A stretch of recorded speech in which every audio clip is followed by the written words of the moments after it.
It was streaming. I hit something pretty good. I didn't even realize. Look what I hit.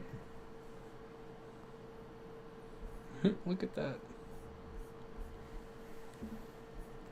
Look at this. What the fuck?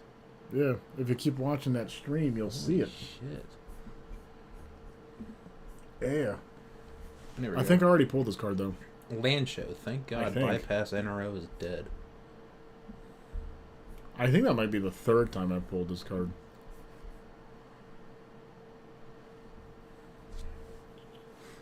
Okay. There we go. That's looking good. Well. Phone is down. Phone is down. Yanni has finished his card pulls. Even though I did him disrespect and didn't actually properly... Respect. Didn't properly show off, or let him show off his cards. Well, welcome to, I guess, the LAN Show. The LAN Show. The local area network. It's not so wide. Also stands for Lazy Ass News Show. Lazy Ass News Shows. It's still fucking showing you with the card pulls. No. What's funny is I think this is faster. Like, whatever Restream is doing, it's definitely not, like, it's super behind. It's playing to the highest bidder. But then it's like this is very caught up. I don't get it. Thank God Bypass NRO is dead. Our bit rate is high, I think. We have one viewer. Would you want to, I guess, like, shoot the stream to people? Yeah, sure. Preferably both options, I guess. Do I have Discord on this laptop? Twitch and YouTube. I do have Discord. Yeah, Twitch and YouTube. Oh, I'm gonna have to sign in. Oh. Quick, cut the stream off. I'm pulling my code up. Not the 2FA code! Holy shit! Somebody hack him. That's my social. Yeah, so this is the... I guess we're calling it the LAN Show for now until we think of a better name. And really this came about a few weeks ago, my girlfriend, she was listening to me and Yanni talk. By the way, I'm Mark, this is Yanni. I guess I didn't do a good introduction. Howdy, hey. And we were just talking in the parking lot after going to an arcade. And she was like, oh, you know, I could fall asleep to you guys talking. And I was like, oh, yeah. And then her and I on the car ride home and made a joke about us having a podcast so she could fall asleep to us talking. And so now here we are.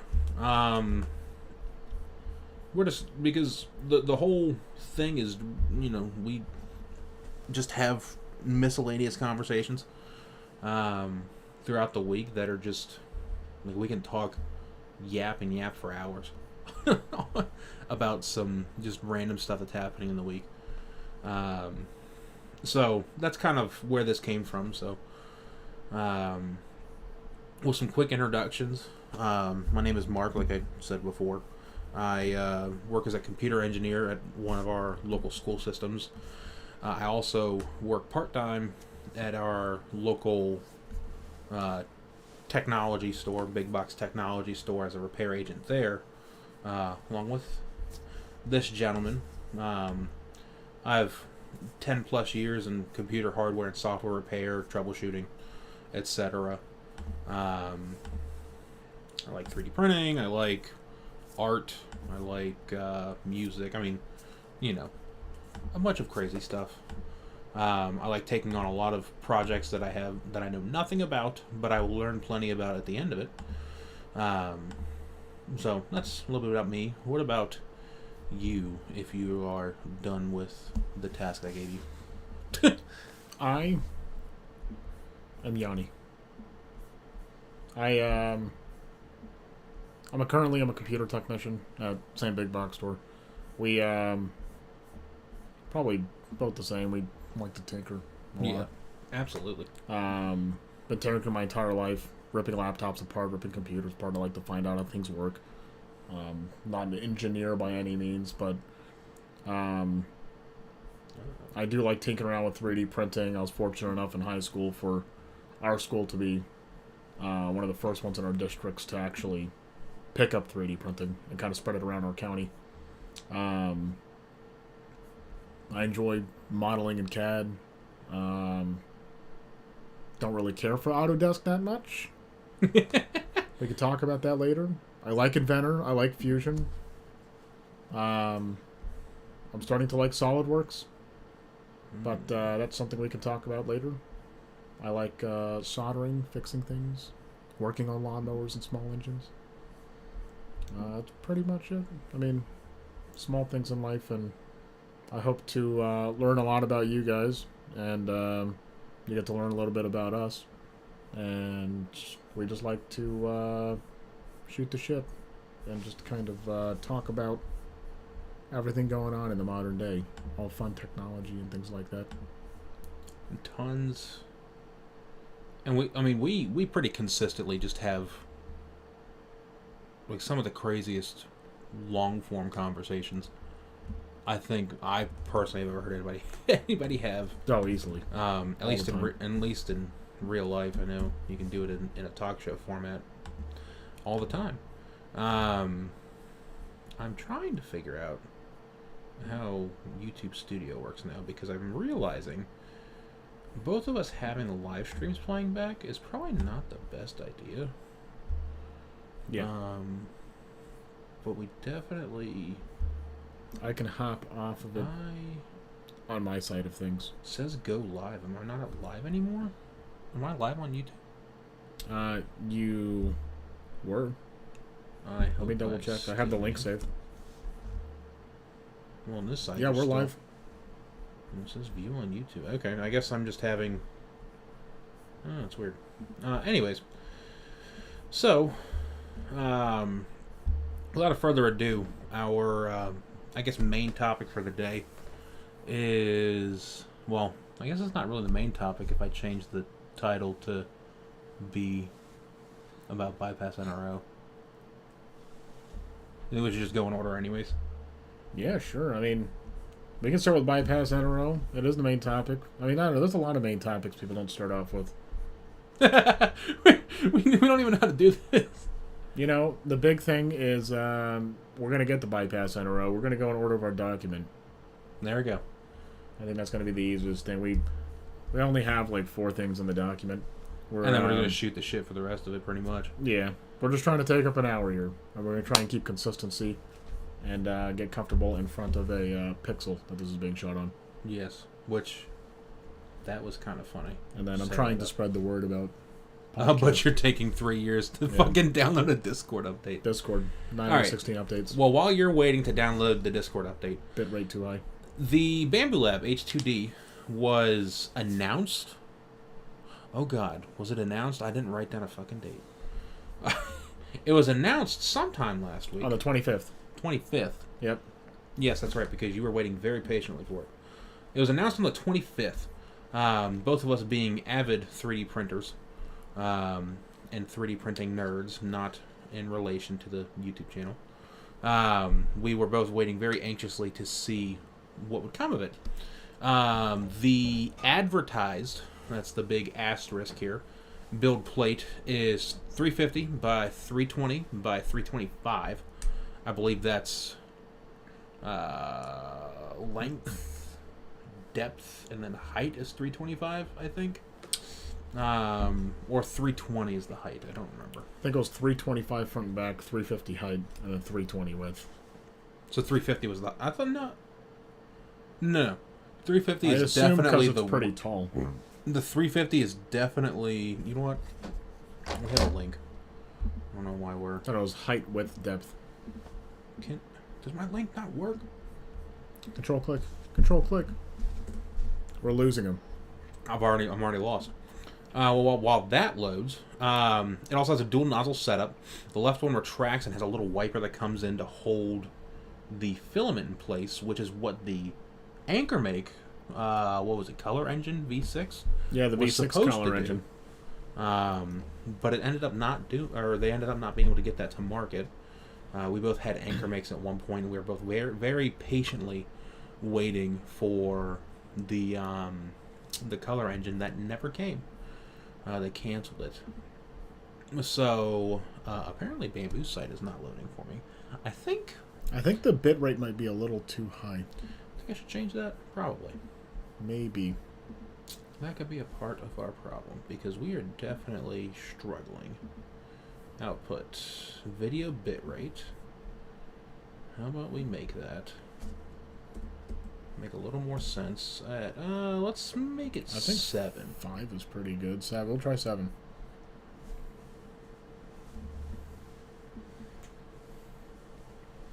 Okay, so it dropped it down. All right, let's see if that makes it any better. I think Discord's about to finish updating. And that could also be a part of the problem that we were seeing. But anyways, I still haven't found, where's the YouTube studio thing? Like, I'm in the studio, but I want to see the stream without needing to see the stream. It's because you're on a Mac. Probably. It's not even a joke at this point. Well, I'm going to assume nobody's talked on YouTube. Nope. Anywho, so, yeah, dual nozzle setup. The left one retracts when it's not being used. There's a heated chamber, so you can keep the chamber temperature at a steady temperature. Steady and reliable temperature for higher temp prints. For things like ABS, nylon, carbon fiber, TPU. TPU actually needs ventilation. Was it PPA-CF? PVA. PPA-CF, I think, is the really fancy one. There's also a swappable. I guess that's a hot end. I don't know the the hot actual ends term. Are now easily swappable. Well, no. Like the whole assembly. You can swap it out for the laser engraver. You can swap it out for the cutter. I guess the hot end assembly. Hot end assembly. I guess We'll that's call it the that. way. That's the right way to say it.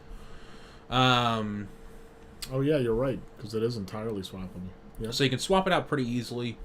To do more than just 3D printing, you can use your printer as a plotter and make graphics with markers or pens. You can use it as a laser cutter to cut through. I believe it's cut through slim pieces of like bamboo and things like that. But also just as an engraver, because there's a 10-watt version and a 5-watt version of the laser. There is also a... I think bitrate was definitely the problem. You think so? Yep. I am now flying through this. Sorry. Ooh. My YouTube I am currently tab running just off froze. and looking at the Bambulab store, because this is going to give me answers that we're looking for. On Twitch, I did not change my... We're streaming to art. Oh, this is art. This is Talking not is a form of art. talk shows and podcasts. Pod shows and I talkcasts. don't remember how you do tags on Twitch. I'm just gonna hope. Hashtag. Art Oh, creative. is that it? Talk 3D printing. show. Technology. While he's doing that, Oh yeah, if you want to continue, I'm sorry. I'm sure if you're interested in this, you've already looked it up. There's a bunch of cool things. On Bambulab store, we have... Eventually, we're going to have something set up so you can actually see our screens. But we have, like, basswood sheets? Basswood sheets? Basswood? It's bamboo. Plywood? Yeah. Oh, okay. It's bamboo-based plywood, I think. Ironically, bamboo. It would have been smart if I set up screen capture. That would have been pretty cool. Well, oh well. But for next time. But looking through the materials, they have plywood, they have cork, they have actual bamboo, sticker and vinyl, acrylic, PU. I'm not sure exactly what that is. PU. Paper and miscellaneous. We can look at PU. Polyurethane? Polyurethane. That is probably what it is. I saw leatherette fabric. But these are all materials that they have for laser engraving for cutting, for design. It's like a laser engraver / cutter / cricket maker That has now been... / 3D printer. It's a 3-in-1. It's the does... HP of printing. Don't ever compare them to HP. You know my hatred for HP. Don't know. It's kind of closed source. Shush. We don't talk about that. But I personally think, it can be a hot take all day, that they're doing pretty okay as a company. Pretty okay? Given recent criticisms, having been secondhand in their support, I do have to say, for 3D printing over, say, Creality, Cheaty, Rantrig, any of them, Dremel, Ultimaker, MakerBot don't even count, because they're just so far off their own plane.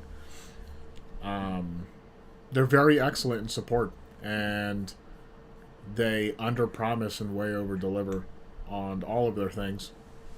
Mark can tell you all about his AMS experience recently. He has an AMS Lite with probably close to almost, 1,000 hours maybe on it? Over. I hit 1,200 hours like a month ago. So, over 1,000 hours on his AMS Lite, has finally run into his first issue, and then noticed it started to spread. That reminds me, I have to... There's a printer behind you. One of these days you'll be able to actually see it. I just got an error today. No, not today. It was yesterday.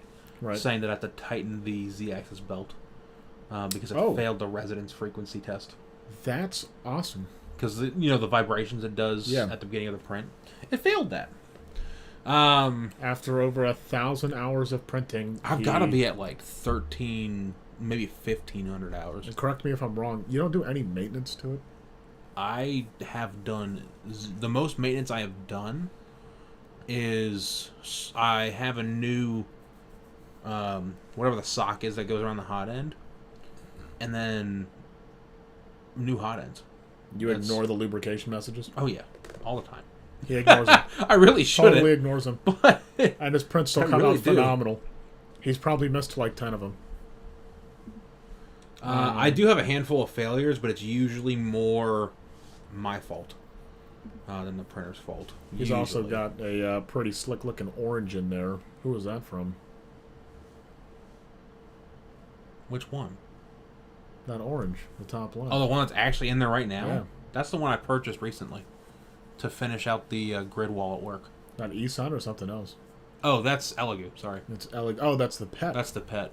Okay. That's why we have the whole enclosure. We're talking about this. Yep. I'm too lazy to flip the camera. We're on the topic of 3D printers, so we'll be talking about 3D printers. Mark has an A1. We both had Anchor Make's biggest mistake. We went into it with great intentions. There was the V6 collar engine that was coming out. Yeah, that was so... But I really appreciate it, though, because my AM5... So I had the Ender, obviously. Right. Everybody should start at an Ender. We had an Ender. Should learn manual leveling. Yeah, if you're brand new to printing, you should start with an Ender. And just struggle. Yes. And then really appreciate how far printing has come. But what's funny is my Ender never broke down. Like, hardly ever. Was rock solid. The quality was almost always there. And even when I gave it away, or no, when I sold it, it still hasn't broken down. Phenomenal. Same everything on it. And I've even been told by the person I sold it to that they still prefer that. He has an Ender 3 V3 as well. Yeah. And he's like, it's still better than my V3. And I'm like, it's cool. Thanks. I didn't know upgrades. In. Yeah. But I'm happy for my Anchor Make, though, because I think it taught me more. Because there was so much I wanted to do with it. So many times where a print would just not come out right. That I really took my time to like research upgrades, to research how I should fix something. I've had you obviously over at the house a couple of times to try and resolve it with me. Like I really poured a lot of time into that one to make it print as good as it could. But the problem I ended up running into was I like 3D printing. I don't like performing maintenance on a 3D printer. I feel that. I prefer the act of creating, not the act of maintaining. So, with that being said, it became more of a maintenance project than a 3D printing project. And that's what kind of made the AnchorMake M5 not really worth it towards the end of its deployment, we will call it. Right. And I know you had a much better experience with your AnchorMake. You just had problems with print quality. Print quality, dimensional accuracy. I found out after the fact that I was really banking on the V6 color engine, having the more precise calibrations. The multicolor was gonna be cool, but more specifically was how tuned in this whole new system was going to be. And obviously, it seems like it was a very ambitious project that the technology wasn't quite there yet. It was impressive how far they had come, but I guess it's a good thing they didn't go through with it, and they decided to bite the bullet on that one and not push it out to the masses, because that definitely could have been way more of a mess than it could have been. Yeah. And like, it was so cool though, because wasn't the whole thing that you switch out the hot end on your AM5, right? Yep. And you switch it out with a hot end that has 6 nozzles? I believe that was going to be because the that was case. going to be the no waste solution. Practically, And yeah. then what's funny, what I find hilarious, is Bambulab went and they didn't do 6 hot ends, but they did the same thing where it holds the filament scoop. I don't know what you call it. And because I'm from what I remember is AnchorMake paused development of the color engine because those scoops kept clogging the nozzles when the other 5 weren't being used and the 1/6 one was. That's what I remember hearing. But like the fact that Bamboo has done it and done it properly without any issues is what's more impressive to me. I did want to note, because we only got a little bit through, I guess, the specs. There was the AMS and the AMS HT.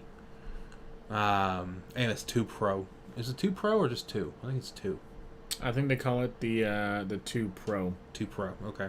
Because it's the full reiteration of the AMS. I know there's a bottom cover now. Yes. Where it's more accessible to reach your PTFE tubes to clear out any clogs. And then the Pro portion of it is optionally you can get a power adapter, and it is an active filament dryer. Although I don't believe it's active when printing, and it's to prevent the... no, it is. I believe it was because it may soften the filaments to the PTFE tubes, and then going into the heated chamber may cause clogs and jams. So what I watched, it is active heating while it's printing. Okay. I watched the 3D Printing Nerd video and the CNC Kitchen video. And they both showed it.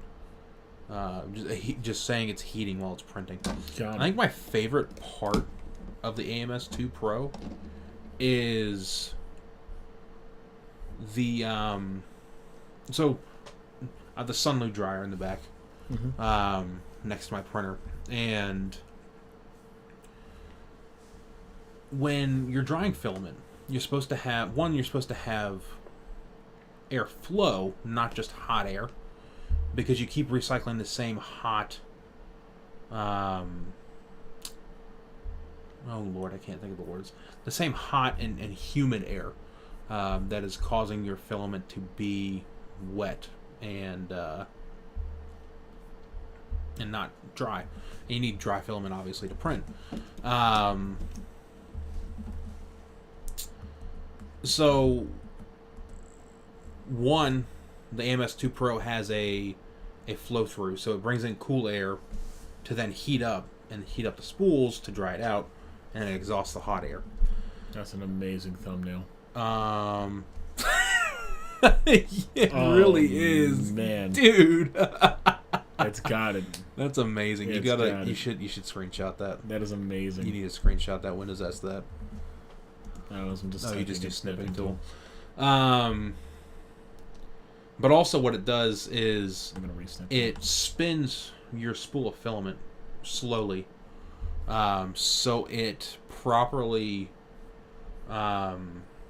dries all parts and all sides of your spool. Because right now, again, if it's not spinning it, or it's not heating it and drying it efficiently, and it could lead to uneven dryness in your spools. So that, I think, is one of the better features of the AMS2 Pro. There's also the AMS HT. They both essentially do the same thing. The HT only houses one spool, though. The AMS2 Pro houses all 4 spools like the original AMS. The AMS2, however, goes up to 60 degrees Celsius when drying. The AMS HT goes up to 80 degrees, which makes it high temp. That's the big part as to why. The reason, though, I wanted to talk about the AMS is because I may have gotten my AMS fixed, but I guess I'm getting an upgrade, baby. Because, Explain. there is... I wish I had found a link so I could have actually, like, shown my proof, shown my work. But, I saw a post on some official Bambulab forum where Bambulab had noted that the AMS2 Pro, they are working on a firmware version for the A series printers. So that way you can use the AMS2 Pro on the A series, which is what I have. I have the Bambulab A1, and not the Mini. And what I am personally hoping for is multiple AMS on the A series. Right now you can only have one AMS hooked up on AMS Lite, which is just an open air AMS. I really hope that... I don't know why Siri just decided to start talking to me. Seeking attention. Yes. I really hope that the AMS2 Pro... Because my thought process as to why it might actually happen is there's 4... So the way the AMS works is all 4 spools go into one Bowden tube, and then the one Bowden tube goes all the way into the printer. The AMS... Or, not the AMS... Or yeah, the AMS hub on the A1 has 4 Bowden tube inserts. There's also 2 AMS power and communication ports in both the A1 and the A1 Mini. So, theoretically, as I stare at my printer, longing and hoping that it will get this upgrade, I'm hoping, at the very least, you can put 2 AMS Pros on the A1. That is probably just a dream, frankly. It'll probably never happen. But someone just called me a handsome man. Thanks, babe. I noticed. It's our first comment. He's our first viewer. Oh, called us handsome men. Yeah. I apologize. I did not mean to take the glory for myself. I don't know where the men are in here, but... Oh. That's right, we do both have tits. One of us were larger. I need a ruler. I need a ruler. I don't think that's how you measure that. But yeah, so That is my hope and my dream that the A1 can finally have more than 4-color printing. Well, I'll say this. They definitely foresee something. They have ideas. There are 2 6-pin inputs. Yes. So 6-pin or 4-pin? I think it's 4-pin. Are they 4 pins? Yeah. They're I'm proprietary, used to the, but they're 4 pins. My AMS has the 6-pin. Oh, yeah. They're 4 pins. So, but there's 2 connectors on the printer itself. Maybe that's the reason. Maybe the 2 connectors have to go into one 4-pin or 6-pin. Or maybe they just had the plan for adding a small distro to split the load between 2 AMS lights. Maybe. But if the AMS2 Pro is going to be compatible, I mean, technically, it has to go into those ports. It does. Or if they want to adapt it out, maybe. They could. Or the AMS2 Pro may just have a 4-pin and a 6-pin, or it may adapt down. But, no, that's kind of the cool thing, is, ominously, they just kind of have an extra port. And they never mention any documentation of what that port's going to be used for. But whenever you ask about it, they're like, no, it's not for multiple multiple AMS. No, that was previously. Now, I don't think anybody's asked as of the announcement of the H2D. But it may need 2 of them for the AMS2 Pro. Who knows? It could. Although technically it is kind of the same thing. All the heating function is going to be external. It's got a power supply exclusively for the heating function. Right. I know there's standard AMS. Yep. I thought, hold on, I'm looking this up. Yep. I believe the power supply is 95 watts. Pro. But I thought it... Or 135 watts. Gets powered by the printer. The motors get powered by the printer. Is it optional? And of course I don't have a good picture of it. Let's see. Ah, hey, look at that. MS2 Pro compatibility with A1 and A1 Mini printers will be added through an OTA update in Q3 2025. Sounds like I'm about to start printing ABS in the A1 Mini at work. Hey, yo. Hey, yo. That's going to be real bad. That would be terrible. We just all pass out. I guess I can put it this way. At work, I'm a computer tech, so you can probably imagine what we work in. It's practically like a hallway. It's not really that thin. It is power input. It's like it's a long hallway. We have a really long bench, and we have a lot of computers and custom units and everything loaded up on it. But I also decided to pick up an A1 Mini for work because it's just fun having a bunch of coworkers kind of swing on by, maybe throw in a request. We have a little wall displayed with all of our 3D print figures and tools and utilities, and as a joke, would never do this, but to get an AMS2 Pro and start just printing ABS at work, our airflow's not that good. No. For those who are not informed, ABS is like one of the worst plastics you can print with, health-wise. You definitely don't even want to be in the same room. It doesn't matter how large this room is, unless it's in a warehouse. You don't want to be in the same room with this stuff. Yeah, I don't see anything specifically about a power adapter. You can buy the power adapter. It's actually right there. The Pro upgrade kit. I see it now. Okay. I understand. That makes a lot more sense. And that one has a 4-pin because I think there's a new filament buffer. Oh, no. The filament buffer, I just now realized. You get that if you didn't get the combo. If you bought the, like a P1S or an X1C combo, they're high-end combos, it comes with a little box because you need that for the AMS. So I just realized if you don't, if you ever bought one of those standalone printers, you don't have that little junction box. So if you buy an AMS, you need to buy that junction box. So that's why those upgrade kits include that. So, are the question questions? Does this make sense? Does it make sense to have the H2D be a 3-in-1?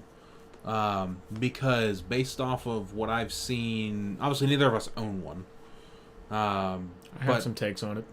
What I've seen and what I've read online, on Reddit, news stories, etc., the laser specifically, it seems like a not good idea for a printer because it makes so much Dust.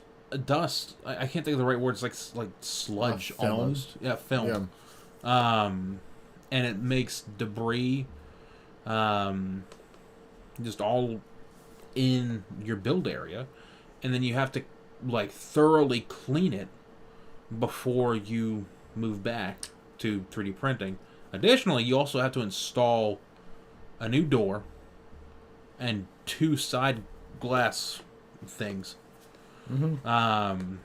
As to not get any sort of eye damage or anything from the laser. Right. Or so the laser can't reflect and accidentally hit something else. Because it has a green tint.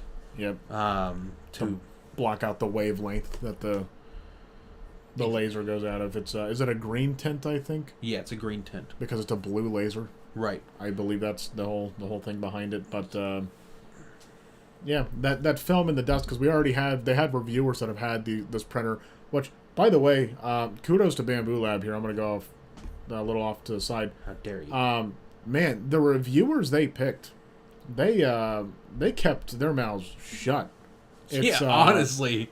It is astonishing that they had, for 2 entire weeks minimum, at least, these people had these printers, and the most we got were one crappy photo and then one sharp photo. Well, there's that one that had the AMS HT in it as well. A Facebook group.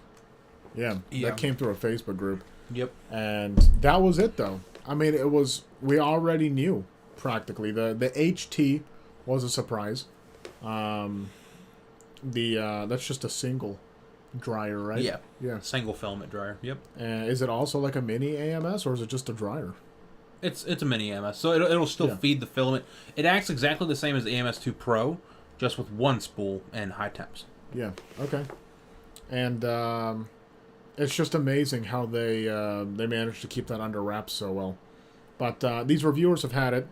Most of them obviously only really dug into the 3D printing portion and kind of just glazed over the laser portion. Right. But I specifically hunted for a couple reviewers, and I wish I had marked them down. Now that I'm thinking about this. We heard notification noises, and we both it might be that phone. It might be our camera. Our camera's making noises. Well, we still have a webcam, so we're good. Little do we know it's an overheating emergency. It could. Right. And honestly, whatever. No, that's fine. Whatever happens. It'll keep going. When you get some dry ice to stick it on. But, God damn it. Yeah, we're running this off a Pixel 3? Yes, 3A. Yeah. Crazy. But the quality is awesome. Much better than the Logitech literally any C920 webcam. I was going to grab. Literally any webcam. Yeah. Yeah, going back, I did hunt around for the YouTubers that really dug into the laser portion of things, like really laser cutting and testing all of that. And I think there's some pretty valid concerns. Although who really knows over long term? Maybe the printer is just literally built different. And there's a reason why they have switched a couple things and switched how the drivetrain is for each axis. But there was a lot of dust and film.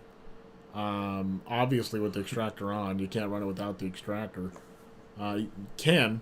You'd have to, I think, manually turn all that on. But for just a couple weeks, there was a considerable amount of film and everything kind of building up to it. So, kind of, we're still hanging on the same impression. Doesn't make sense. I don't think it really does. I don't think so either. I think I put it somewhere. Oh yeah, at the end of our discussion questions.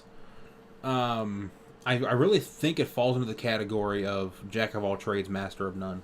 I can see that. Although obviously they're gonna do it very, very well, but like I keep seeing posts in the Bambulab subreddit. I let it go. I forgot. We're good. Scared me. I was like, what the hell? Our backtrap shut off. But I keep seeing posts in the Bambulab subreddit of people saying, talking about their prints not sticking to the bed anymore, and the printer's brand new. Which I don't know if that's related to, like, some people were saying I haven't done anything with it. Some people have said I've laser printed with it, or I've used a laser with it. So I do think they missed the mark. The other thing that we didn't really talk about was the whole thing with the bed. He said they missed the mark, but he's right here. Okay, keep going. I can't. Stop. I'm gonna kick you out. I already forgot what you're talking about. Jesus Christ. You made I killed your train of thought. It's my fault. You destroyed me. I shot us in the foot. We're going down. The other thing, though, is the build plate. The build plate is advertised as 350 by 320 by 325, while printing with both nozzles. Oh shit! That's Jake. What is that man eating? Jake. Who? What is? Oh, that was me. What was I eating? You were eating something? You didn't even notice. No. I thought I was being bothersome. It was the ice cream. It was ice cream. Oh yeah, it was ice cream. It was protein ice cream. It was. I'm a slow ice cream eater, and it was a lot of ice cream. And I just finished it anymore. It's not. It was just a shake. It was really just milk at that point. But yeah, the Bambulab. They advertise 350 by 320 by 325 for the build size, but that's when you're using both nozzles. Single nozzle mode is 325 by 320 by 325, and it's like, if you're using the left nozzle, you can't use the leftmost part of the build plate. If you're using the right nozzle, you can't use the rightmost part of the build plate, or something like that. However it works out to be. And I think that's also pretty lame, because everybody really wanted a larger build plate Bambulab. Just simply what they're really good at, 3D printing. Not saying the laser portion's bad by any means. The cutting portion is also super cool, but I'll be honest, laser cutter and I guess a vinyl cutter, I'll call it like a Cricut, basically. A Cricut / laser unit. They could have done a 2-in-1. Absolutely. But I think 3-in-1 was overstepping it. Yeah. Because you're now mixing two things that really shouldn't mix. Especially if you're printing with ABS. I just recently learned, really delving deep into this. I'm setting up my rig at home. I have an enclosure on top of my enclosed printer. Getting proper ventilation is not going to overheat. I hope not. But watching temps, everything looks totally fine. I got tons of airflow running through it. I've been looking at ABS, and apparently styrene may leave a film, a really nasty film in your printer. So a mix, I would assume, if you're doing laser cutting, you may actually be printing with ABS also. That might be a very high-end part of the audience, because majority of the audience here, we just wanted a 3D printer. We understand the laser module is completely optional, but the amount of cost and time that went into this, and just how unnecessary the laser and cutter portion. You don't need the height for a laser cutter, or a vinyl cutter, or definitely not any drawing tool. Like I said, a Cricut laser engraver mix. You really don't need that kind of height, and it could have been its own system entirely. And they honestly could have just stepped into Cricut's world a little bit that way. And I think that would have been phenomenal. And a way better approach. And they could have helped cut down a little bit on the cost overall to make this a little more accessible. And I guess speaking of accessible, the wattage. So in North America, we're still on 110 Melon's volts. In the chat. Oh, yo, we got Melon. Melon, for those of you guys who don't know, he's one of our Indonesian buddies, really close buddies. I guess part of the family. Part of the family, quite literally. Quite literally part of the Do family. they use the same dedicated software as Bambulab, or do you use... Cura... They made, for the vinyl stuff, they made Bamboo...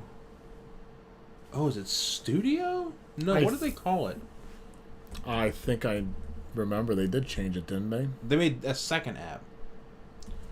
Lab. We're looking into it. What's up, Melon? Let's go ahead and take a look. We have Mark looking into it right now. What is... Of course, your family, Melon. Watermelon. Software. Oh, yeah, I guess I could have just went to the software. Is it just Bamboo Suite now? Bamboo Suite. That's what it is. Suite. Yep. Bamboo Suite. But that is what handles the laser engraver, the vinyl cutter, and the plotter for the pen. Got it. Plotter. That's what I was thinking of earlier. But now you brought up Cura, actually, and I guess this kind of brings me to my next point, because I know Mark's been glancing over a little bit. I know, you're scaring me by bringing that up. The whole dual extrusion thing, little did I know, I never even thought about looking into it. I check every once in a while, but I completely forgot about this. Ultimaker and MakerBot, and I think MakerBot was bought out by Ultimaker, so now they're the same company. They're just not good companies. I'll be honest. Brutally honest. If you think about it, though... Really not great companies. We had a MakerBot Replicator 2 in high school, and we had an Ultimaker. And the thing that printed the best was an Affinia. I remembered the name finally. It's an Affinia. Oh, that's right, because you found pictures. It was a tiny, small, little bed slinger, a little, like, poo-poo brown printer. And it printed the greatest, highest freaking quality out there. It was super slow. Like most printers were insanely slow. It maybe printed like 30 millimeters a second, while these like fastest ones were printing 50. But Ultimaker and MakerBot, they just haven't held up. And honestly, we're on the track of bad printers and I guess bad software. Cura used to be up there. I don't know if you've been on Thingiverse recently, but it's kind of dying. I stopped using it. Thingiverse has actually completely fallen off. I just recently tried looking at... Keep them entertained. I'll be back. All right. We have Mark stuffing away, so I'm keeping you guys entertained. The stress is on. I gotta open the dungeon door. But... 30 millimeter. But, yeah, 30 millimeter a second was what the Affinia used to go at, I believe. And then 50 millimeters was like the fast printers. But, oh no, back to bad companies. Dremel. Dremel should just stop making 3D printers. And I don't know if they have already, but I remember one of my close friends was working at another school and told me they had a 3D printer, but it was Dremel. And I immediately knew that just wasn't going to be a good time. And schools and organizations and, like, public events, they have these... Like, obviously, they all do it generally out of the good of their hearts. They're trying to reach a certain crowd. They want to develop, like, they want to develop, like, relations and kind of spread the knowledge through the community. But it seems like the heads of those departments and stuff, they just don't, they're not asking the right people for help. They choose to go the corporate route, in a sense, and they like to pick up the... I don't know if it's just easy to access printer. I'm looking at Ultimaker's website, and all of their printers are always request a quote. I don't know. I don't understand why there would be a request a quote. I can click buy now, and maybe it just gives me a flat rate price. Like this, the Ultimaker S5 is a $7,000 printer. And there is just nothing good about it, other than it's a dual extrusion system. But in terms of accuracy and everything else, I haven't seen anything really impressive about these at all. I've looked at recent videos, and the quality's just not there. It just doesn't make any sense. You're way off getting a Bambulab. Especially for these beds, it is a larger print volume. I'm not sure to what extent here. It's not even as large. It's a 330 by 240 by 300. When the Bamboo is 350 by 320 by 325. And it's a 3-in-1 for almost a third of the price is what we're talking about. So for $2,400 versus $7,000, so for a third of the price, you get a larger print bed, way better prints, built-in LiDAR. You can switch it to a laser engraver. You can switch it to a Cricut maker, essentially, or I guess a plotting device, as it's called. And it just makes way more sense. And hey, Rena, I see it's Melon's mom. How are you doing? Yeah, I mean that's I guess that's the long of it. Is if I go back to our notes here, is yeah, kind of is the H2D a jack of all trades, master of none. Kind of is. It leans in if you're just using it. Honestly, it's like half and half. If you just use it for the 3D printing functionality, significantly better. For sure, looking through all the reviews and everything, still at core, it is a 3D printer, and it does an excellent job at it. I just feel they could have completely split that off, and it would have been way, way, way better time for them for sure.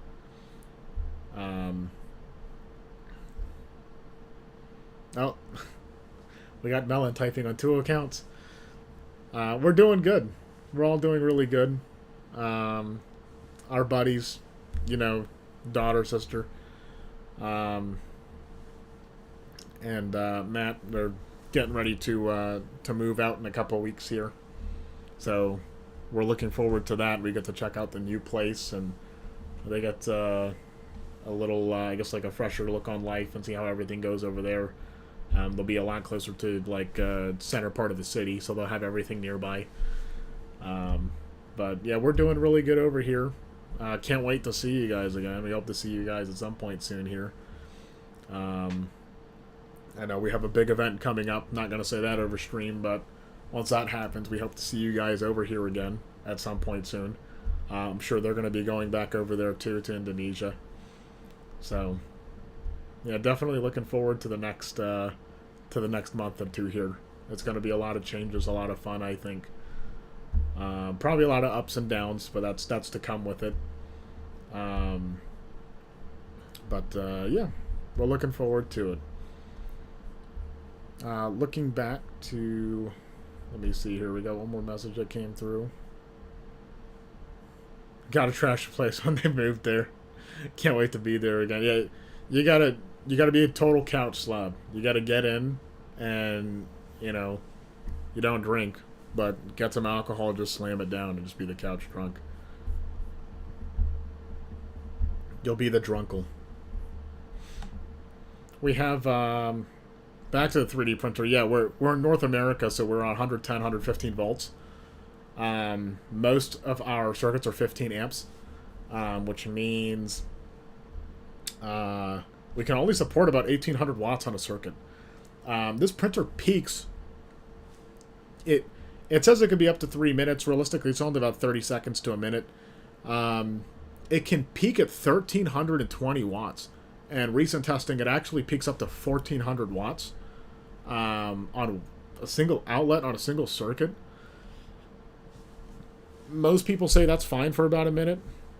But especially for people in older homes and they don't know what they're doing with electricity, obviously I don't recommend or condone like jumping in and just swapping breakers and stuff. It might be super easy. I don't even risk doing that. I swap outlets around in my house. That's fine. That's easy enough. But doing an actual like messing with breakers, I think it just looks easy enough. Maybe just shut power off, pop cable in, pop that back in, if I really had to. But realistically, 1300 watts. That is bizarre.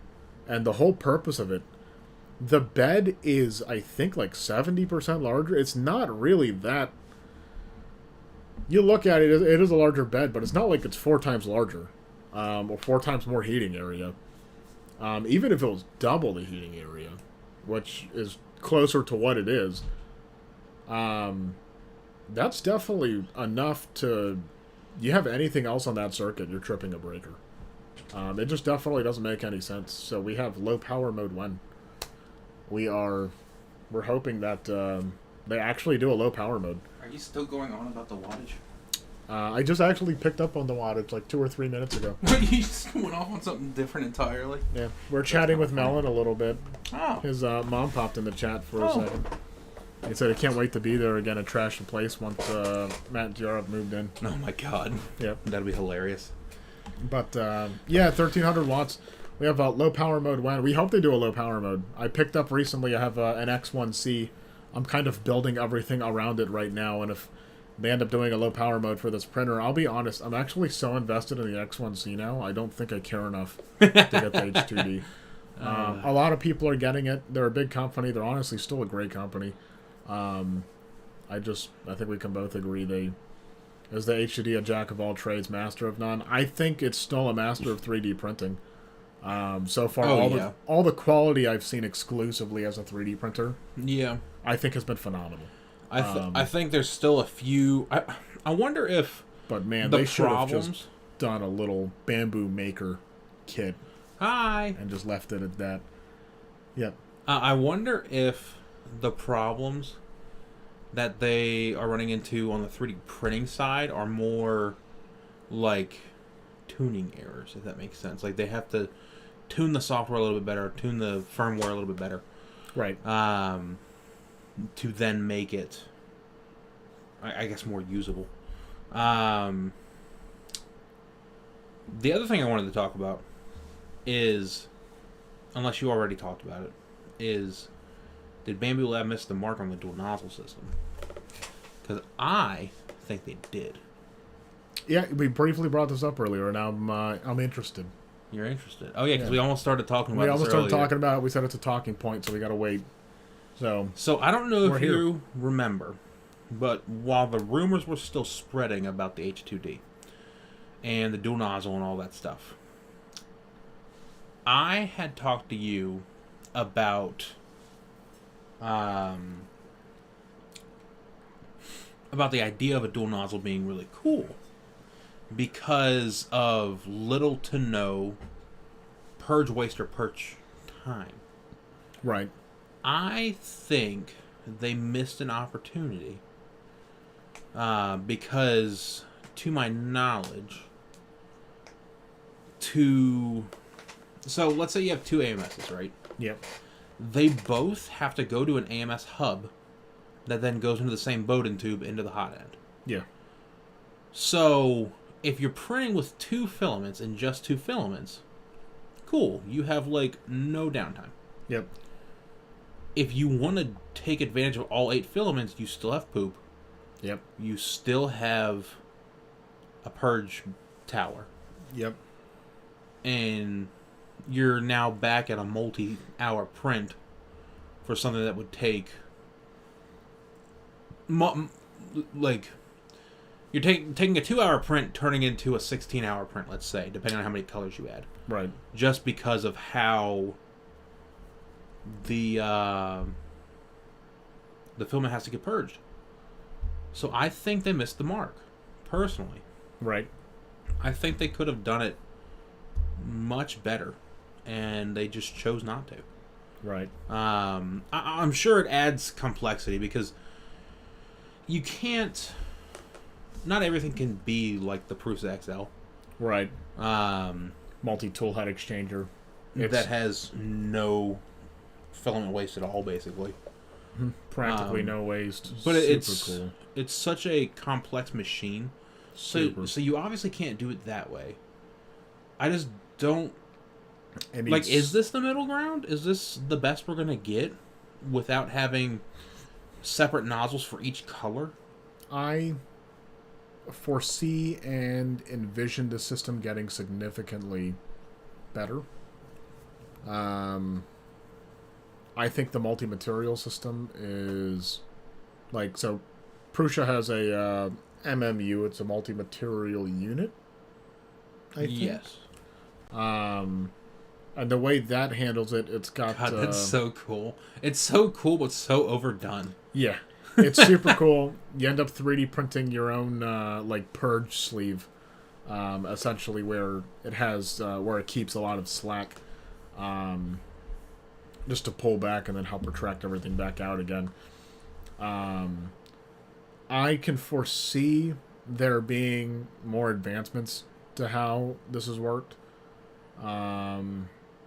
Even like cold pull, off to shoot, things like that. I think we're just not quite there yet. I'm sure they're working on something really crazy, really good. I'll be honest, Anchor was almost there. Almost. They had a functioning prototype, and you know what? That's a step forward. To have it functioning, you had it on a show floor, and they had it confidently printing on the show floor. That says a lot. They were almost there, and they can do some fine-tuning. They can change the nozzles around. I'll be totally honest. You know, we keep saying Anchor, but it's Eufy Make now. It's Eufy Make now. That's been the rebrand. And after Eufy's had a lot of controversy, and their security especially. Well, to be fair, Eufy is Anchor, and Anchor is Eufy. Yep. So you can't really... Anchor being the parent company to Eufy. And that was for a short time. I believe it's all resolved now for the most part and how they handle all that. But the kind of name they caught on for the time being when they were doing that. I think the issue was they refused to acknowledge that they even had a problem, I think was the issue. That was a huge part of it. So Eufy Make is a little bit of an unsettling rebrand. And I'll be honest, I don't think that was a real reason for the rebrand. They could have just came back really strong, just hit it hard.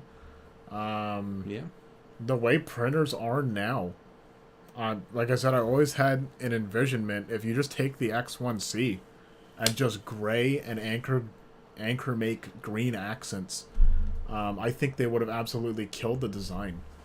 It would have looked kind of close to a rat rig, just instead of black and green, it'd just be gray and green. It seems like green's a very common theme with a lot of these 3D printers. But I think Anchor could have just came back really strong. And honestly, if they wanted to really shove their way back into the market, they could have just pulled another multi-material system. I don't know what kind of money they lost on the X1, or not the X, the V6 collar engine. But the way they handled the returns, for 100% of all the backers, they offered all of their money back, a bunch more money into store credit, or more money to hold into the next thing that they were going to do. But I think it's been a year or longer now, and they still haven't announced anything other than they just rebranded to Eufy Make. Right. I hope the silence won't be in vain. I do want to see them come on top. Maybe. I want to see them do something crazy. I want them to punch into the market, just come in swinging. I want them to make me want their printer again, to want their brand again. Yeah. And I think they have the capability to do it. It was one of the most ambitious projects. Yeah. You're talking about an inline same unit 6 filament changer, a 6 head changer for handling 6 different filaments, and they had a working prototype, several of them, out on a show floor, tried and true, phenomenal quality. They got it. It's just, I couldn't tell you what wasn't there, but the finish line was close, for sure. Absolutely. So, OOBE / bypass NRO is dead. We're going away from 3D printers now. And I'm happy. I'm happy that Microsoft gets to get my data and force me to sign into a Microsoft account on my new Windows 11 PC. Exciting. Very happy. Exciting. So, in the next build of Windows which is is it code name or version named? The version 25 H2. Meaning Microsoft. Yeah.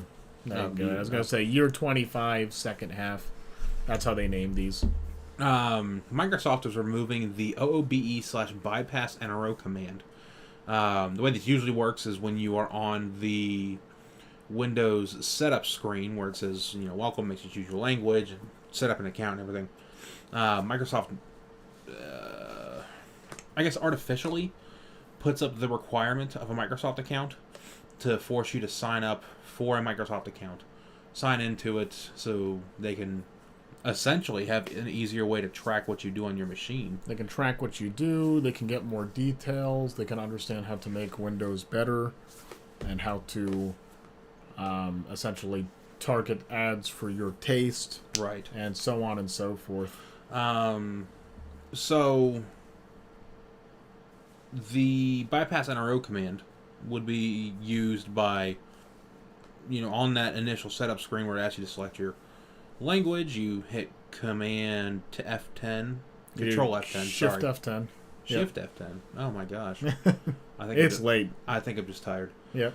Shift F10, or Shift FN F10 if you have a weird laptop. Yep. And you just type in the command by OOBE /bypass NRO.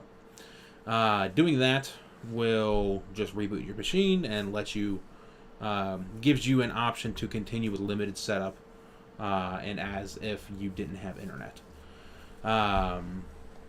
But Microsoft released a statement saying they're going to remove it for security reasons, and basically try and continue to strong arm people into making Microsoft accounts.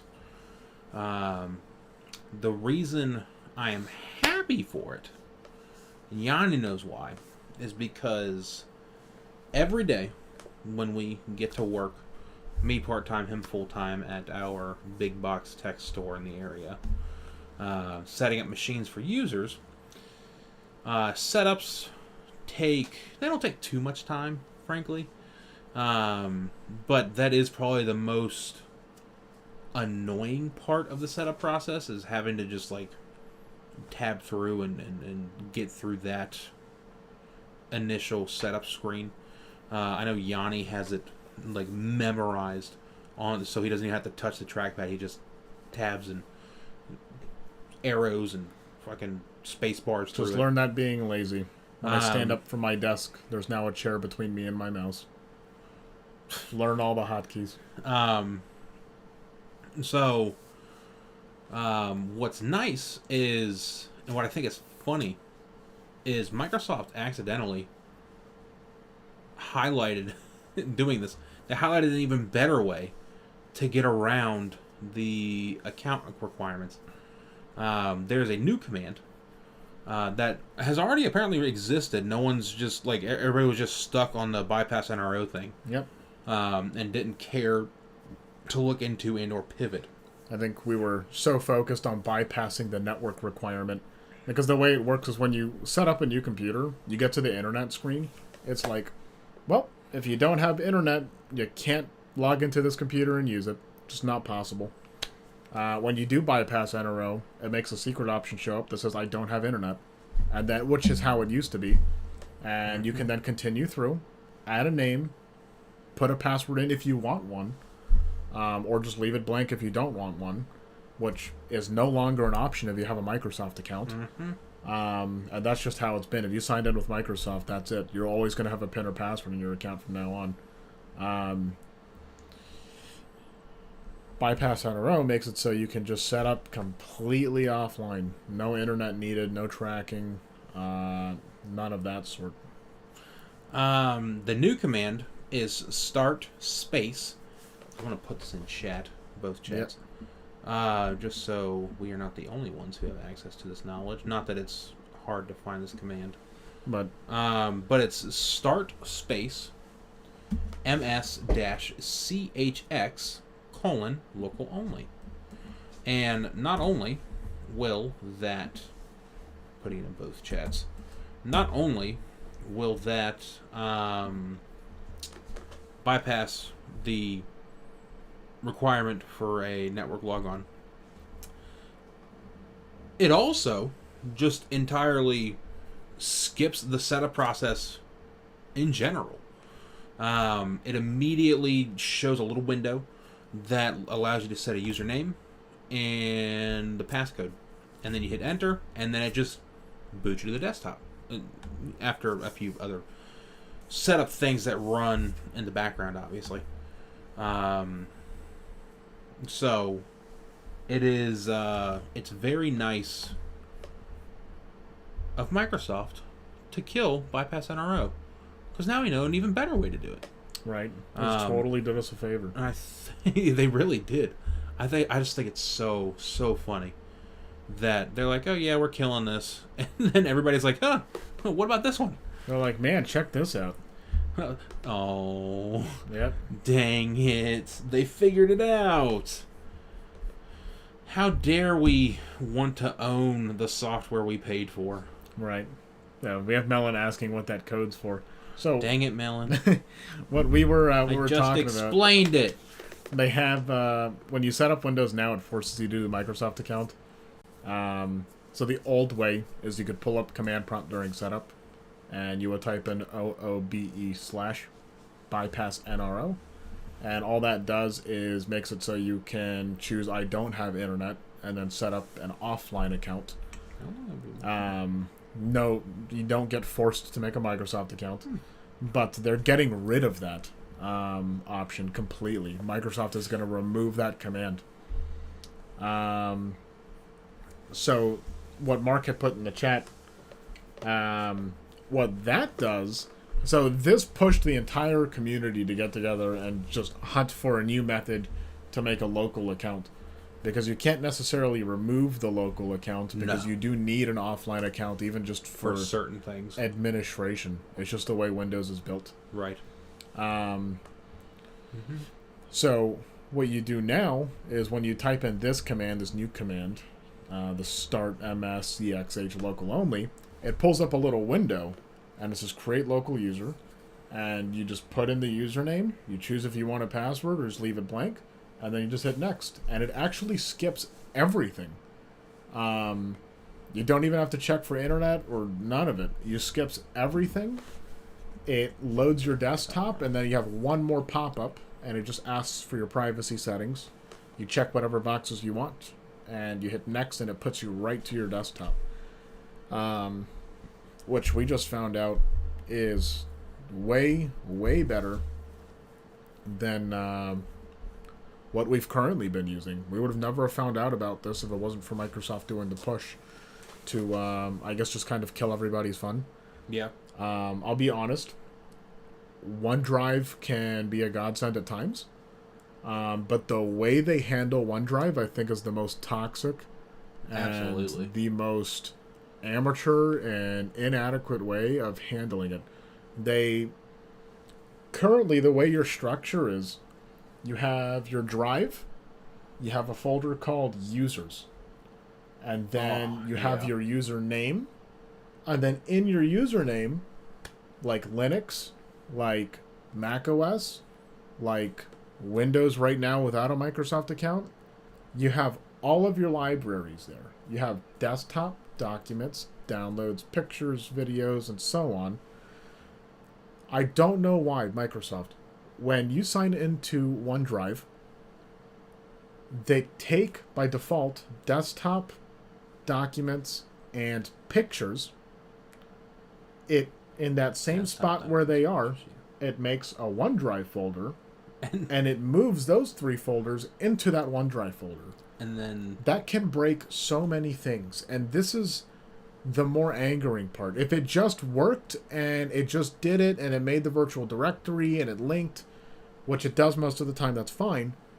It will moan and bitch and complain all day about a bunch of files that it doesn't like. So when you install games, say anything from EA, you get an EA store in your documents folder, which is now being backed up by OneDrive, which holds a lot of game data. Well, OneDrive does not like specific file types for literally no reason. Just back up the damn file. I don't understand.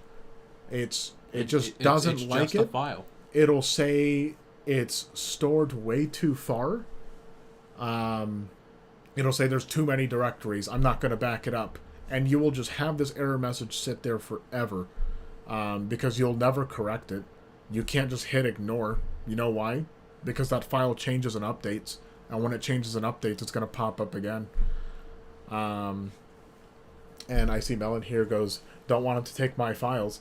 Exactly. Well, they take... That's the right kind of energy. They want you to save them. And, in theory, it's good. But there's no reason for them to change things. You know why? Because Google Drive and Dropbox and Carbonite, these are all options that don't have to change your directories, that don't moan and bitch and complain about your current directories, or your current files that are in there, what kind of file types they are. They just back your stuff up. That's the whole point. Yep. Is it's just supposed to back your stuff up. It's just supposed to make a carbon copy of what you have on your machine. That is exactly what it's supposed to do. And OneDrive even fails to do that. It has one job. It's literally to back your stuff up. And what it does, it wrecks your directories. And then it complains about backing your stuff up. Yes. It just doesn't make any sense. So generally, if we have customers or clients that do not use OneDrive, we'll generally set up the computer locally and we'll remove OneDrive. The reason why we remove OneDrive, here's a fun fact. When, say you sign into Microsoft Office to get it activated, they're very sneaky. There's a giant next button after you sign in, and then something that looks like terms and conditions right next to it, which you'll habitually will ignore, because it's usually like a learn more button that we don't care about. No, that other button says, I don't want to sign into all my apps. Because the second you hit next, it's going to take your user account and throw it online. It will sign into... You just signed into Office. But when you get that window and you hit next, it's going to sign you into OneDrive. It's going to sign you into Xbox. It's going to sign you into Teams, to Skype if that was still around. It will sign you into everything Microsoft, and it'll take your computer's account online. And you will be forced to put in a password and a PIN. So you can no longer have those disabled. It is very, very aggressive control for a computer that's supposed to be made for the user. There is no reason for them to do that because even Apple doesn't go that far. Yep. Linux forces you to have a password. That's fine. That's fair. But I'm sure there's just workarounds. It's Linux. You can literally do anything with Linux. I'm sure there's workarounds. If you're in Linux already, you can get in and just disable the password. You're figuring that out anyways. But Apple, they have a whole ecosystem. You're locked in. But if you don't want to be a part of that ecosystem and just use the freaking thing, you can just do that. Yep. You can just do it. It just doesn't matter. But Windows... It does, but it doesn't matter. It's just... because if you don't have... Yeah, if you don't have it, you lose a lot of features. Yeah. But still, you know what? You have the choice. It's an option. It is an option. But when you set up Windows computers, it's like a Chromebook. When you set up a Chromebook, you can't set up offline. Yep. You just cannot. But they give you a guest mode. You don't get a guest mode on Windows. Nope, you don't get a guest mode. That's for damn sure. You can actually do a test mode, but it's not something that's labeled in plain sight. Right, you have to know the and it's not permanent either. It's not permanent. What's the word? Immutable. Yeah. It's an immutable mode. Once you leave it, your changes are not saved. Immutable.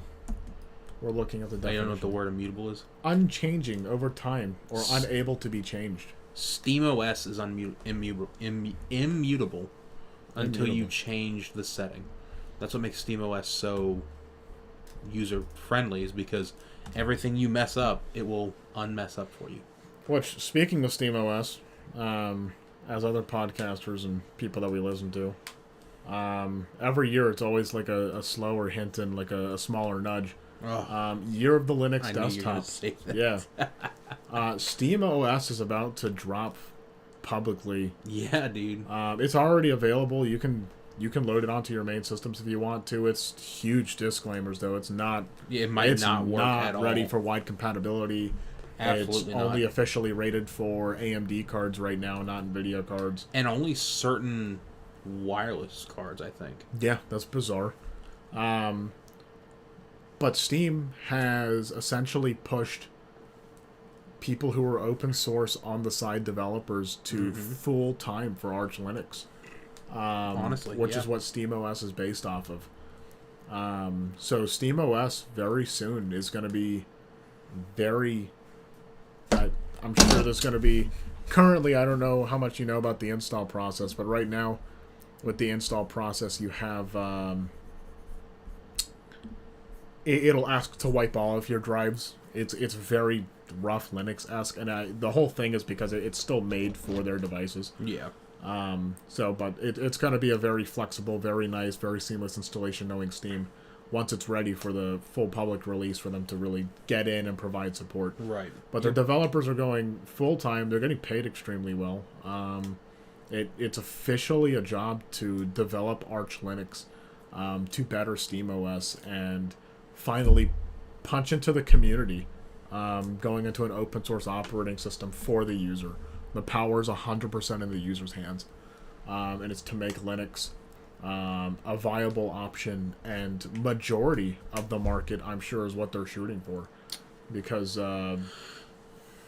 eventually, but SteamOS is going to, I easily see, in the next couple years here, I see SteamOS easily punching into at least 10%.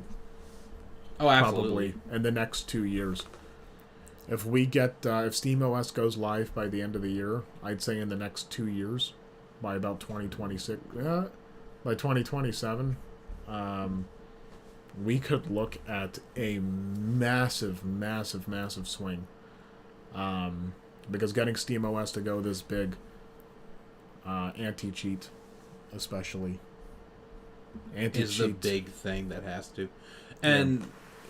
Yeah, requesting kernel level access, and Microsoft is kind of, I guess, digging their own grave here for gamers.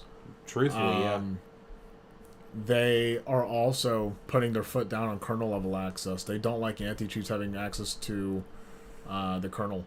So, and isn't most of this all in response to the CrowdStrike thing? The kernel level thing, I know for a fact, was a direct response to CrowdStrike, because it may be. CrowdStrike had a kernel level access and created a kernel. I guess a kernel panic is what it would be called. I'm so used to using kernel panic for Macs. Right.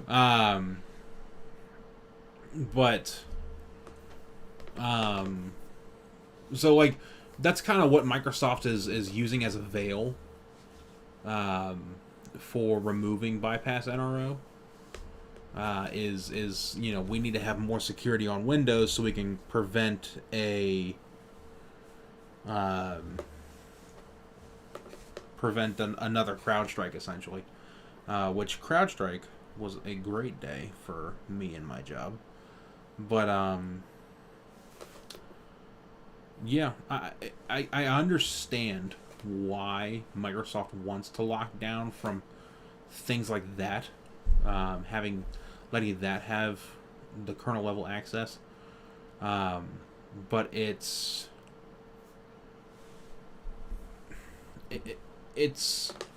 wrong.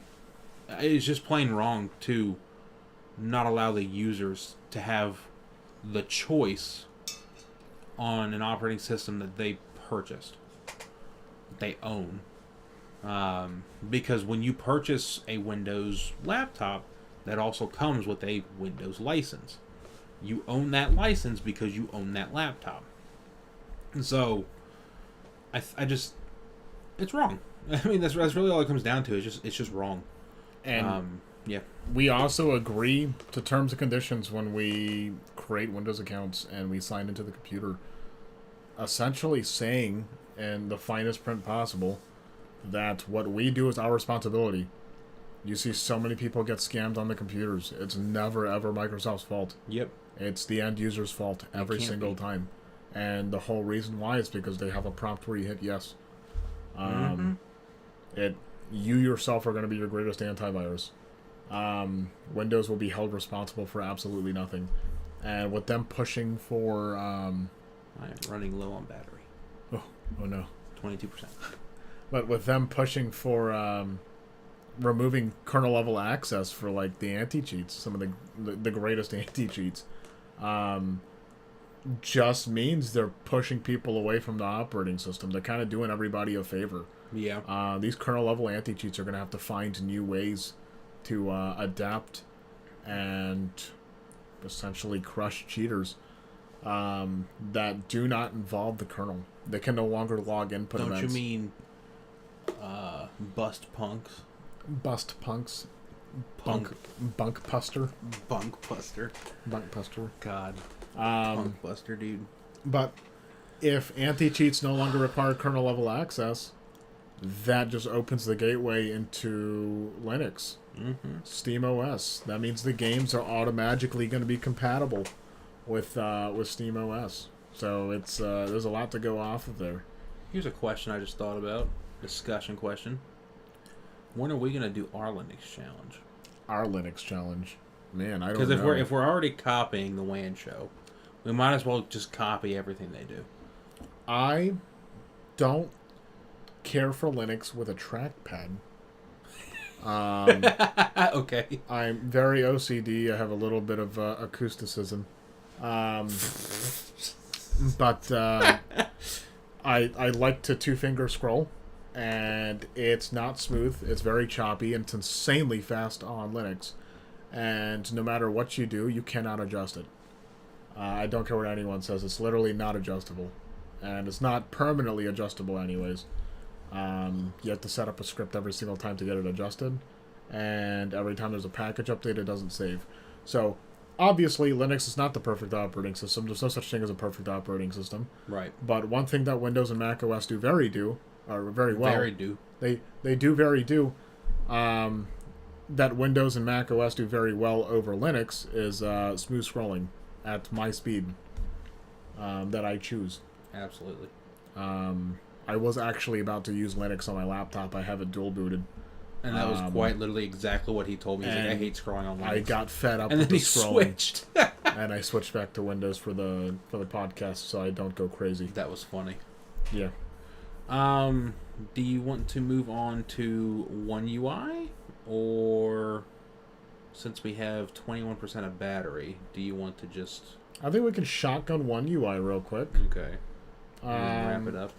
Samsung really likes to hang things here. So One UI is for Android 15 for Samsung devices.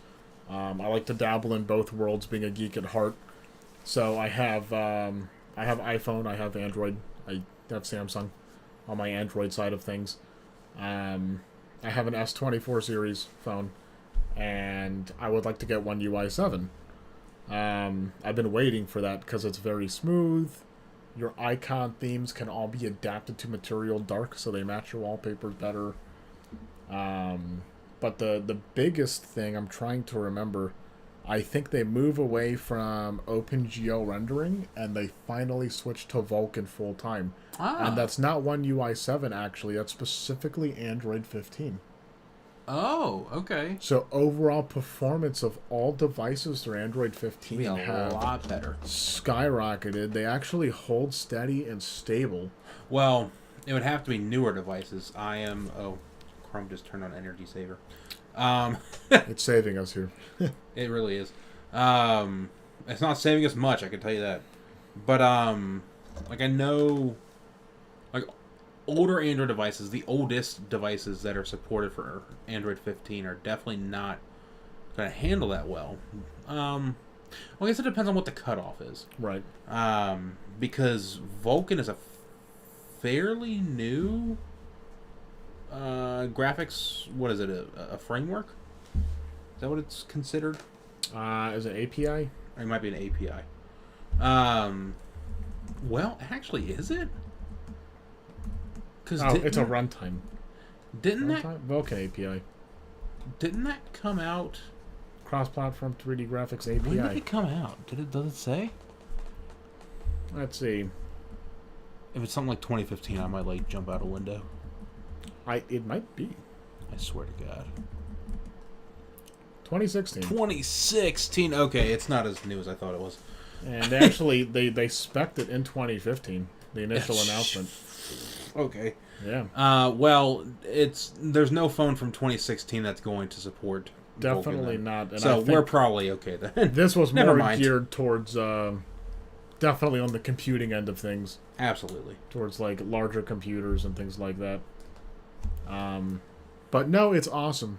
Currently their S25 series, of course, the newest, latest stuff is going to have it. But we have a release date. It says April 10th.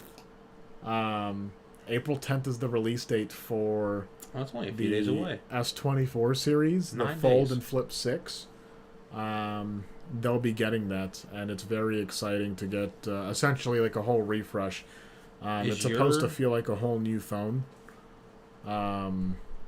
Generally, when you get these major kind of upgrades, and One UI has been, they moved away from TouchWiz, which was their old platform, and that was really rough. Going into One UI, it's been pretty good, but the updates have been very incremental. This is going to be the biggest one they've had in, honestly, like the last 6 years. It's huge for them, and it's really, really exciting. They have, for the phones that support it, Gemini integration. Hopefully, I'm hoping it's going to be a default assistant, so they're moving away from just Google Assistant. Gemini is going to be the new assistant, smarter, actually useful, hopefully local, and it can give us immediate answers. I don't know about. Well, they couldn't. Well, I was going to say they couldn't run Siri local, but Yep, Siri is struggling. That's a whole thing. And I think that was something in the optional topics. We do have that in optional. I have a lot of issues with iOS 18. Siri sucks. I'll be honest. Siri came out. Siri's probably the worst with the iPhone 5S, and it's listening to me. Stop listening literally, to me. I wonder if it's talking to me right now. But the S word. The S word. That came out with the 5S, and honestly has not been improved on at all, in the slightest. And I feel like back with the iPhone 5S, it was probably even better than it was now. Even though it took a little bit longer to think, I still think it gave us the greatest responses. Doing my best to throw Yanni off while he's talking. The greatest responses that we've had in years since Siri ever really came out. You used to ask Siri to do something, and it would do everything in its power to give you a freaking answer. And now Siri is plays like, it holy so crap. Safe. Not even safe, just stupid. I was in the store, right? We were both in Tractor Supply, and I'm like, hey, what's this in inches, or what's this in millimeters to inches? And it's just thinking and thinking and thinking. I'm like, bro, this is basic conversion. This is not hard. This is basic conversion. Not hard at all. Just do it. I don't understand. And of course, I asked Google. It goes online, and it can still pull it in a quarter second flat. Mm-hmm. But the S word over here would just not... I'm not saying it because it may activate it again. But it just will not compute. It just doesn't calculate. I don't know if it's trying to reach satellites to get a response. God, yeah. It just will not do it. And the other it's thing so is... aggravating. Yeah, sorry. The most... Yeah. I've I've got a lot of issues. iOS 18 sucks. The iPhone 16 Pro Max sucks. And Apple can 100% do better, because this is not Apple. And Steve Graves is swinging in his grave. Or Steve Graves. Steve Graves. Wow, I'm cooked. Steve Jobs is swinging in his grave right now. He's about to punch a hole through the earth and go headhunting. Honestly, yeah. That's for sure. Razor Skibbity. Razor, you really want to talk about I have no clue what it is. We don't have to talk about it. The whole... It's the April Fool's joke. The whole thing is... If you select your date of birth... I just chose 2003 arbitrarily. This is wicked. What it does, if I... Do I want to turn it up? I don't think I want to turn it up. Oh, it's maxed. Oh, it's not playing noise. Oh.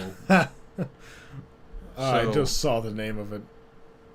So there's an off and on switch. I don't necessarily know what it does, but so no. So read this, right? Just try and read this out loud. What's up, chat? For a fat man, we've been out here making your cracked headsets, but for real with mics. I don't even know what that is with comms. And so when you turn, especially when your teammates and subhuman NPCs, bruh. So when that's with Skibbity on, right? Yes, this says unlock your max Riz. And then when you turn it off, level up your lingo. For 2 decades, we've been elevating your.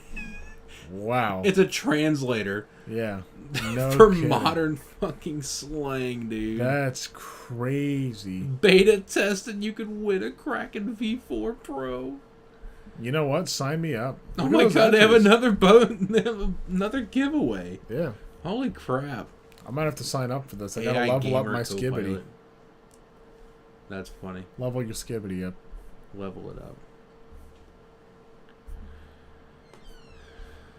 Alright. Switch 2 announcement tomorrow. Yep. We're just gonna gloss over that real quick. How fast is it gonna be? Hopefully, not fast enough. Hopefully, old games run faster. Not fast. I don't play my Switch. Am I gonna buy one? I'm totally gonna buy one. I don't know if I'm gonna buy one, honestly. I'm gonna buy one. I don't think I. Well, the only thing I care about is honestly those Joy-Cons. Yeah. I'm gonna buy one. Only thing that's interesting. I'm gonna buy one because I know at least 5 people in my circle are gonna buy one, and we're all gonna play it.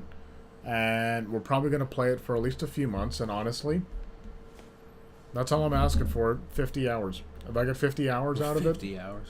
I'm good. And I think I'm gonna get Elden Ring, and no one's gonna be upset. Yep, Elden Ring, Cyberpunk, Stalker. No, don't take my word for Stalker, any of that. Jesus Christ.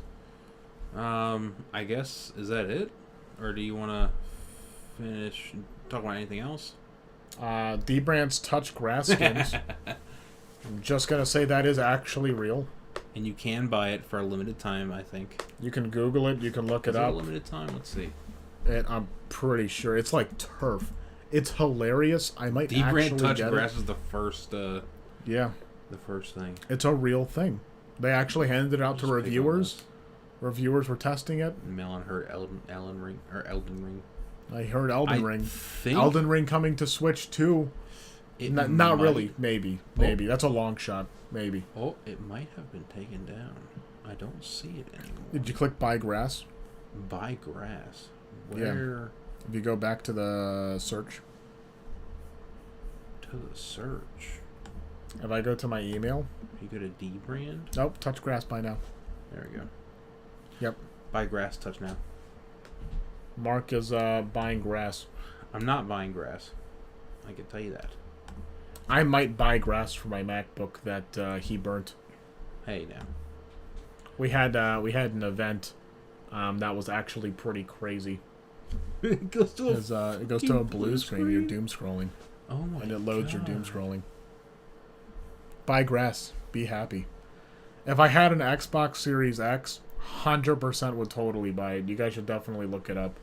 I'm just gonna put this in the chat so Melon knows what D-Brand Touch Grass. It's not a game actually. It's a D-Brand skin. We have it in chat there for you. Yes, no, that's a lie. It is a game. Just go outside. Yeah, go outside, touch grass. But you can just bring the grass inside. You can have it in your pocket. That is true. You can always be touching grass. That is true. Ask you to touch grass. Just show them the back of your phone. It is an amazing skin. It's phenomenal. That is pretty cool. But it's a very good April Fool's Day, and the fact that it's real is also impressive. I guess it's pretty amazing actually. We're shooting for the 2-hour mark here. I know. That was a lot easier. We can really get to chatting. Yeah, that was a lot easier than I think next time we have to start earlier though, because I think we're both cooked right now. Yeah, no, exhausted. And I got to drive home, and I open tomorrow. You have to drive home. Oh my god, you have to open tomorrow. Yeah. Well, I've been running on like 4 hours of sleep every night. We should probably quit this right now while we're ahead. So, well, I think we can talk about projects real quick. Okay. So, do you want to start or do you want me to start? You know, talk Either exactly about that's right on the screen and definitely wasn't a joke. Apparently, I have a project here. It says, what projects are we currently working on? I guess I have a new project added to my list. Yeah, he does. I'm making dragon dildo replicas on my X1C. It's got the build height for it. The fact that you're I reading don't this plan just straight on faced. making this. If I could have held that, that would have been way better. I don't plan on making it in ABS or PLA. I'm probably going to make it into PETG. Jesus Christ. PETG is food grade, therefore it should be safe for the body, I would assume. I'm not a doctor. You're putting too much thought into this. This is just supposed to be a something stupid feels joke. really wrong or God. off if you're buying it from my page. Your page. No. That just hit me. Oh my god. Definitely go see a doctor. Don't tell them what you're using or where you got it from. Please don't. The file will be shared. Melon is so confused. It's going to be shared on Thingiverse. Because nobody goes on there. So they'll never know. You can't get in trouble if nobody knows. Yeah, it's a dead site. Nobody's watching it. Licenses don't matter. It's Thingiverse. Licenses don't matter. They don't. Thingiverse. Honestly, Thingiverse has kind of died. Yeah. It's very, very far shot. It's kind of sad. It was a strong backbone. It was really, for a while. It's kind of like bucket and spigot plugins for Those Minecraft. are very dead. Has now moved over to Modrinth. Yeah. And Modrinth is the most gorgeous freaking modded website for Minecraft I've ever seen. They did such a phenomenal job. Mm-hmm. Couldn't have been a better group or host to take that over. But realistically, what I'm working on, now that I have Dragon Dildo replicas on my list, in order to print these in mass, I need to get fumes out of my room and in a certain, in a better manner. So my projects currently, they're coming in tomorrow. They're coming in tomorrow. I thought I was actually off tomorrow. You are not off tomorrow. Yeah, I'm working tomorrow, so I'm cooked. To say the least. I totally forgot. Thursday. I'm not working Thursday, so Thursday I'm going to be designing and modeling brackets and because cool we got inputs we got the and thing on Saturday. hose adapters. We have a really fun event going on Saturday. But I need to amp up my exhaust system, and that's going to be my project for the week. And hopefully by the time we get back to this, I don't know if we'll be doing every Tuesday. We're going to try and keep something consistent here. But hopefully by that time, I'll have not been lazy and actually gone through with this. And actually print your dildo. I was going to say, hopefully printed off my Dragon Dildo replica on out of ABS. God, because that's a prototype. It's not meant to be used. It's just to your straight face measure is for just size. Killing me, dude. So, Mark would like to talk about his toolkit.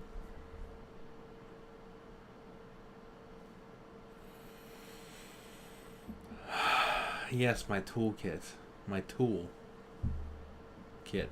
No. And it's not for repairing the Dragon Dildo replica. God damn it. No, for work,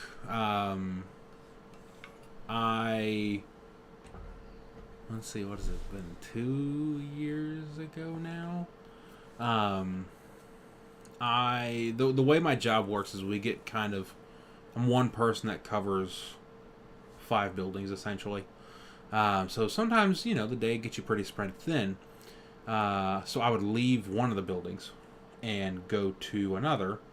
And then the person at the first building is like, hey, I need X, Y, and Z. Can you please be here yesterday to get it installed? No one's ever that rude, of course, but that's just to make an example. So from that, it was usually printers. So from that, I was like, well, there's got to be a way to remotely install these. So because of that issue, I learned PowerShell, and I learned eventually within the last year. Actually, it might be less than a year now, but within the last year, I've learned Python as well. Not very well, mind you. I'm definitely still learning Python. Not great at it at all. to create a toolkit for my department, my technology department. So that way we can remotely install printers, we can remotely install programs. We don't use a print server, and we're slowly getting everything into Active Directory, like group policy stuff. So the remotely installing programs things is kind of moot. They're starting to become moot. It's more for those smaller programs. Let's see, what else does it do?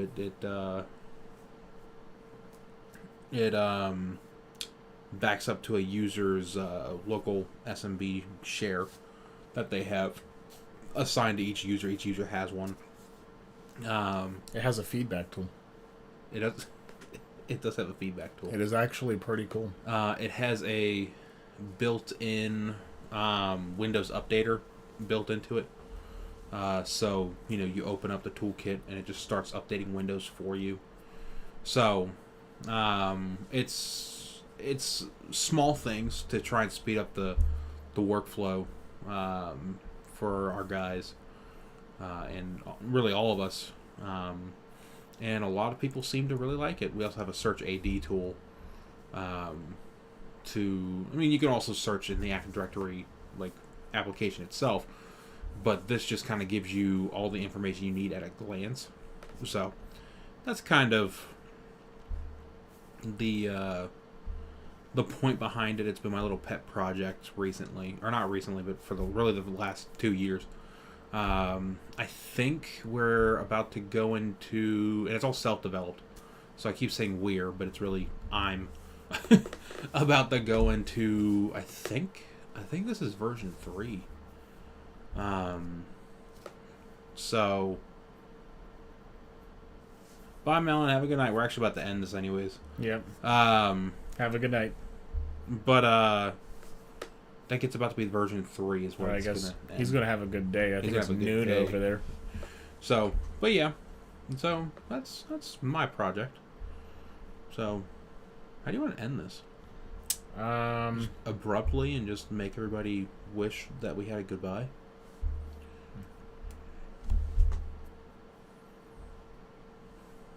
I'm trying to think. I really don't want to do Say Bad Plays. Listen, we already stole the name. We didn't steal it. It's LAN Show. It's Lazy Ass News Show. Welcome to the Lazy Ass News Show. Lazy Ass News. Looking at news? Looking at news. Yeah. We're just looking at news. What if it's a sand show? Google News For you. Storage. We just start going through each Google News article. We could leave it at this. Microsoft kills the iconic blue screen of death. It looks like this now. For you to find out next week.